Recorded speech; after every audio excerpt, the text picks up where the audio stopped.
Merci beaucoup, Elisabeth, des propos d'ouverture.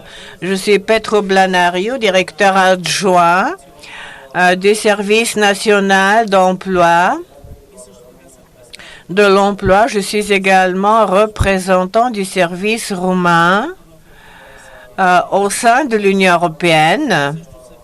Je suis conseiller en même temps et membre du conseil de direction de l'association, conseil d'administration de l'association. Je voudrais remercier l'AMCEP de m'avoir invité et de m'avoir fourni cette possibilité de faire cette présentation pour porter à votre connaissance l'expertise roumaine par rapport à notre travail aux personnes âgées. Nous sommes membres de l'association depuis 2002. Mais pour la première fois, nous faisons une présentation d'événements organisés par l'AMCEP. Je leur avais suggéré, à quelques reprises, on m'a demandé, Lenka, voilà, elle m'avait demandé d'être plus active, et bien finalement, voilà, nous le sommes. Merci à nos amis bulgares d'avoir organisé cet événement, d'avoir assumé cette tâche difficile, d'unir au même endroit de nombreux différents et de nombreux participants différents de 4 continents. Vous vous débrouillez très bien, je vous en félicite.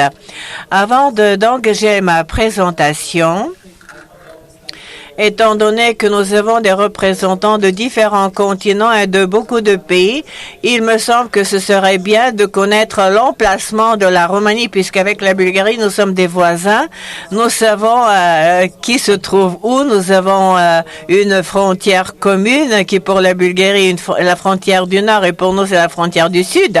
Nous avons pu voir qu'hier soir, nous avons pu voir que les histoires de la Roumanie et de la Bulgarie sont assez liées. Nous avons des choses assez communes dans notre développement historique. Nous avons fait partie de l'Empire romain. Nous avons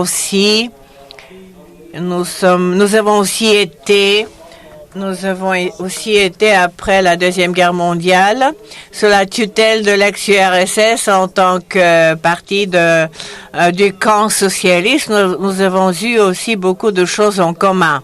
Nous nous ressemblons beaucoup. Je voulais tout simplement indiquer que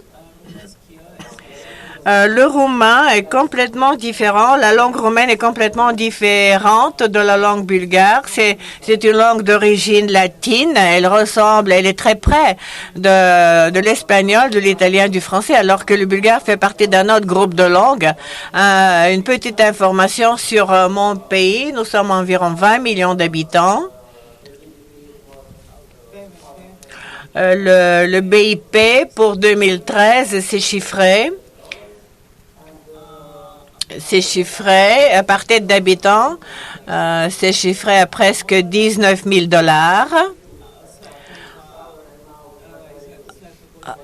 Après la forte crise, notre BIP par tête d'habitant a chuté, mais nous commençons à nous rétablir un petit peu.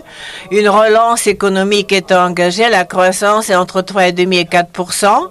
Voilà, par rapport à la démographie, comme nous avons pu entendre dans presque toutes les présentations, la situation en Roumanie est presque la même qu'en dans la plupart du monde. La population baisse et vieillit chaque année, diminue et vieillit chaque année. Nous perdons un sérieux nombre de personnes. En 2014, nous avons perdu environ 86 000 personnes. Ce n'est pas dû uniquement à la différence entre la natalité et la mortalité, mais aussi à la migration. Étant donné que la Roumanie également dispose d'un grand potentiel pour la migration. Beaucoup de Roumains travaillent à l'étranger, presque 3 millions actuellement travaillent à l'étranger. Je vous ai dit, notre langue est proche à différentes langues occidentales. Donc, il y a une grande partie des Roumains qui se rendent en Italie et en Espagne, mais pas seulement.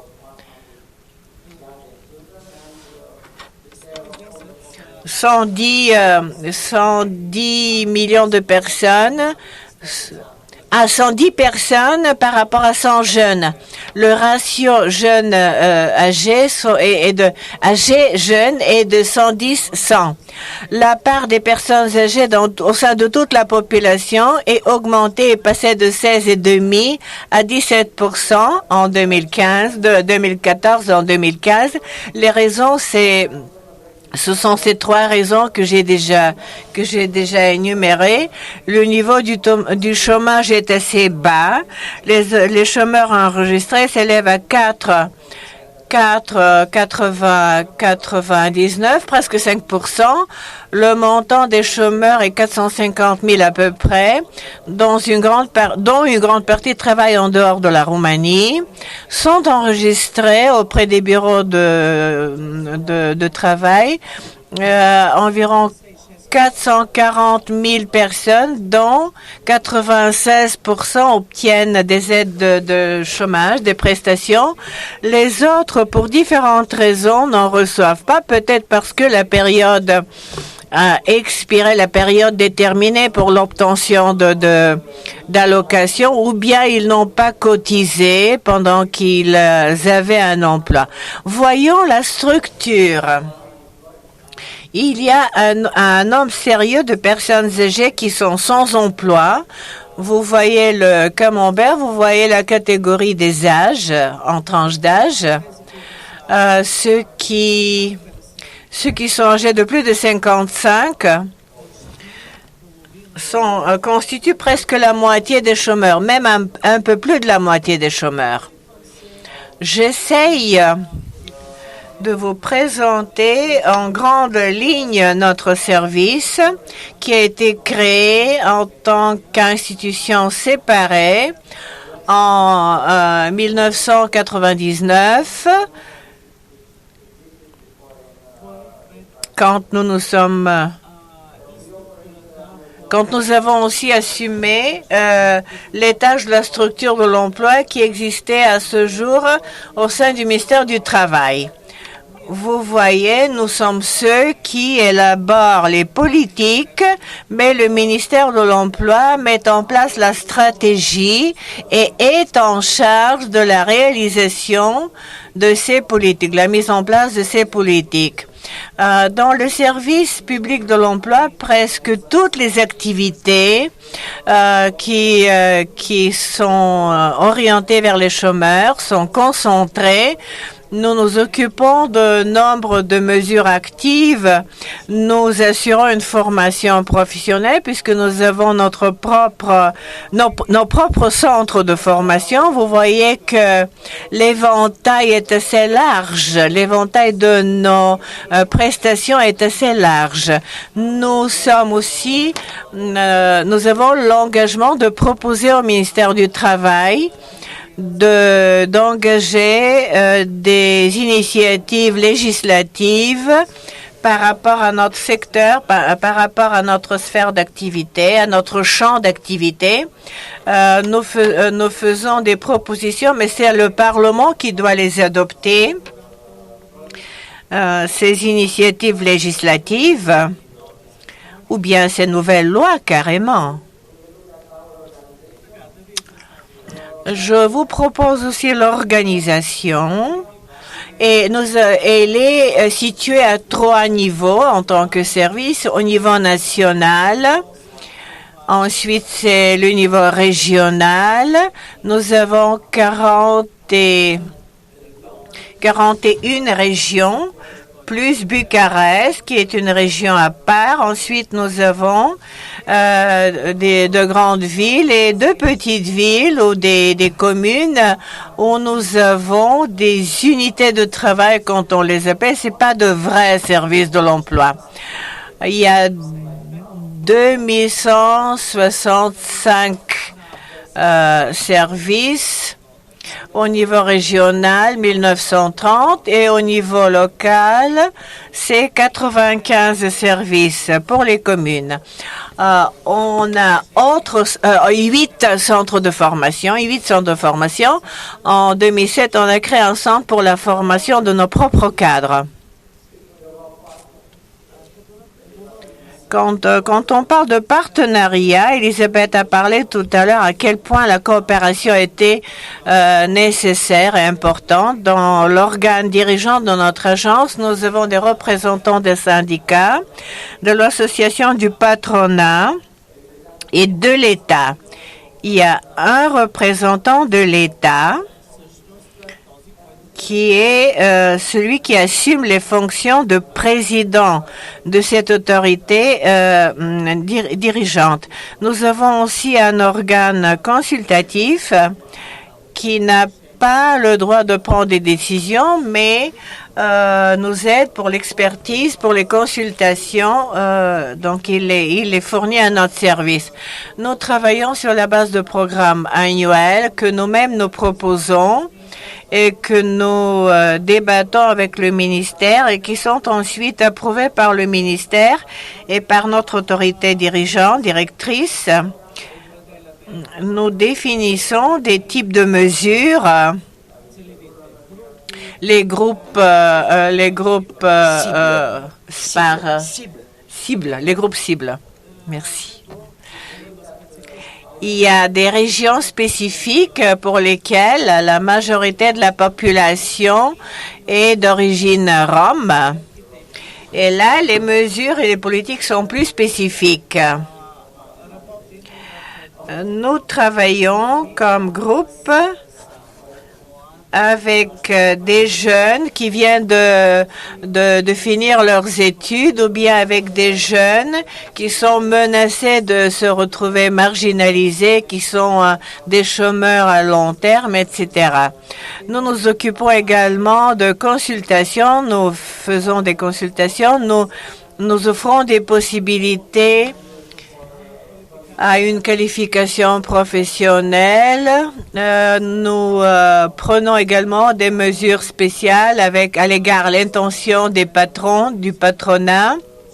Il y a une formation professionnelle qui est fournie par nous, un emploi par intérim, par rapport à des tâches spécifiques qui doivent se réaliser sur place. Nous encourageons les personnes plus âgées à chercher activement de l'emploi, du travail. Qu'est-ce que nous faisons? Nous avons deux types de subventions. La première est orientée vers le patronat. S'ils recrutent des gens qui ont moins de 5 ans de stage d'ancienneté, nous leur fournissons une partie des dépenses pour un tel recruté.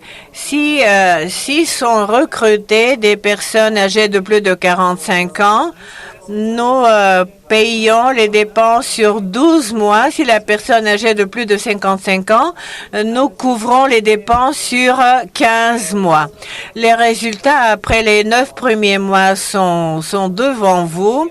Quelle est la stratégie nationale de la Roumanie qui a été adoptée l'année dernière? C'est une stratégie qui porte sur les personnes âgées. L'une des priorités, c'est de promouvoir l'image positive, la vision positive des personnes âgées qui travaillent, de convaincre aussi bien la société que le patronat dans les profits de recruter des personnes plus âgées. Une série de bonnes pratiques ont été établies. Soyez actifs à cet âge. Et l'âge est défini. Qu'est-ce que nous faisons pour que tout ça aille bien? Nous fournissons des instruments concrets de réalisation en obtenant, bien sûr, un soutien de la Fonds social européen, SFE. Nous pouvons identifier, par exemple, la possibilité de trouver et d'activer les patrons, de rendre actifs des patrons qui ont la possibilité de recruter de personnes plus âgées, en même temps d'encourager des personnes plus âgées à chercher du travail après avoir perdu une fois leur emploi. Nous avons mis en place des campagnes qui, dans les médias, à travers les médias, diffusent beaucoup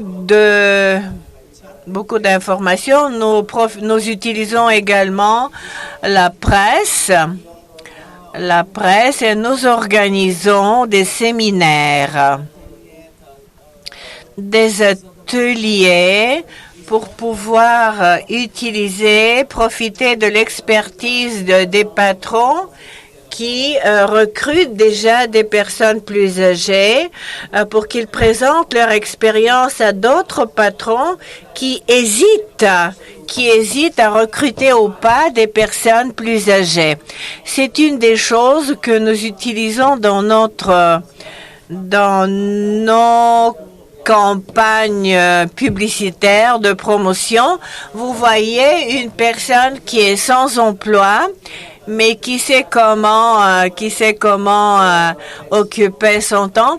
C'est pas facile. Il y a une vidéo brève de 30 secondes.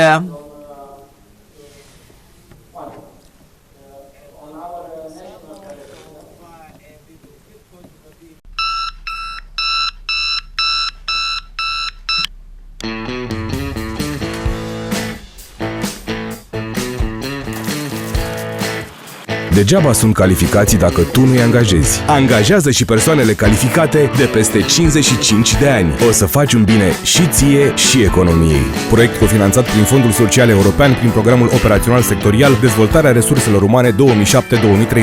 Beneficiar Agenția Națională pentru Ocuparea Forței de Muncă. Bien sûr, ça a été en roumain, en langue roumaine, mais comme vous voyez, l'idée, c'est que bien que les personnes âgées sont qualifiées, cette qualification est jetée par la fenêtre, alors que on peut en profiter largement. Et si on est patron, on peut en profiter.